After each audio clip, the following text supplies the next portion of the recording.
Hi guys and welcome to our channel. In this video I'm going to be showing you how to report a fake account on TikTok. So let's show you how to do it. First I will go out of here and then right here I am on my profile account. So I will go to discover and search for the person that I want to report. So I will just go to an account of mine because I don't want to report someone that I don't know. So let's do this.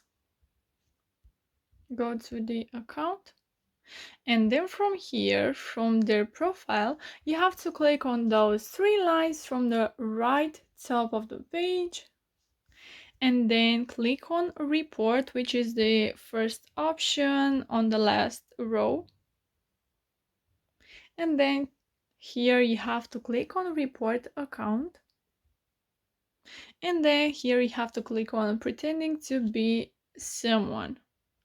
You can select a reason, me or celebrity. I will click on me and then click on submit.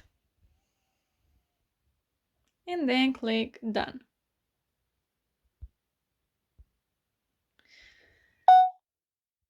So that's it guys, I hope you liked this video and I hope it was useful for you. If it was, you can smash that like button and you can also subscribe to our channel. Don't forget to comment down below your thoughts. Thank you so much for watching, have a great day, bye bye.